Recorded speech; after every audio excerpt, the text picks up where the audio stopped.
একটা বক্তব্য রাখতে চেয়েছিলেন গতকাল ঠিক প্রশ্নোত্তর পর্ব শেষে, মানে 12টায়। এখন আছেন আপনি গতকালকে বিকেল বেলার ঘটনা। না আপনি কিন্তু যেটা বলেছিলাম সর্বভাব নাগাল গেল, কোনো অসুবিধা নেই। কোনো মেইন ইস্যুটা বলছেন যেটার জন্য কাউকে দাঁড়িয়েছে। এটা এই সময় বলা যায় না। আরে আপনি আমার কথাটা শুনুন না, আমি কি বলতে আমার কথাটা শুনুন। ছিল প্রশ্ন না গতকালকে 12টার সময়, এখন বলছে গতকালকে বিকাল বেলায় ঘটনা ঘটেছে, তারপরে সাংঘাতিক পয়েন্ট নাকি গতকালকে আপনার 12টার ইম্পর্টেন্স হারিয়ে গিয়ে সেটা আছে কোনো অসুবিধা নেই। কিন্তু এখন যেটা বলছি সেটা একটু শুনুন না। শুনুন বলুন। উনি যখন একজন করদাতা সম্পর্কে বলছিলেন তখন পরিষদীয় মন্ত্রী, উনি দীর্ঘদিন সম্মানিত, উনি বুঝেন সবকিছু, কিন্তু এই বিষয়ে উত্তেজিত হয়ে উনি বললেন এটার মধ্য দিয়ে জিতেন বাবু আপনি আপনার জাত ছিনিয়েছেন। না সঠিক না, আমি বলছি আপনি শুনুন। বলুন। জাত ছিনিয়েছি শুনুন, সেটা পরের বিষয়, সেটা পরের বিষয়, এটা অনেক পরে উনি বিজেপি দল শুনি দিতে চান না জনতা কি শোষণ কি দাঁড়ানো শুনে শোষণে আপনার শোষণে কেউ শোষণ করে আপনাদের এই শোষণীটা আপনাদের যে নেগেটিভ কথা সবাই জান রাজ্যের মানুষ ভালো করে যান। বিজেপি হবে কি বিজেপি দল, উনি যদি বলতেন যে জিতেন বাবু আপনি আপনার দলের মানসিকতা বুঝিয়েছেন সেটা ছিল আলাদা। উনি বলেছেন যে আপনার জাত ছিনিয়েছেন, এটা অত্যন্ত এটা উত্তরণ পরিষ্কার করা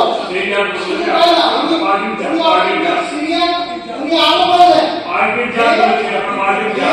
বাড়াবাড়ি করলে বেড়াবাড়ি ঢুকিয়ে দেবে।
দিয়েছেন ডক্টর ভারত মাননীয় মন্ত্রী মহোদয়কে এই রেফারেন্স নোটিশ বিষয়ে বিবৃতি প্রদানের অনুরোধ করছি। যদি তিনি আজ বিবৃতিতে প্রস্তুত না থাকেন তবে সময় দিতে পারেন এবং পরে কবে তিনি বিবৃতি পাবেন সেটা অনুরোধ করে জানাবেন।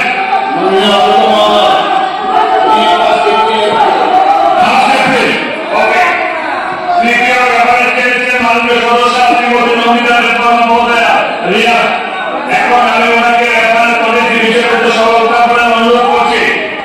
Honorable Speaker, sir, আমার রেফারেন্স 25 মার্চ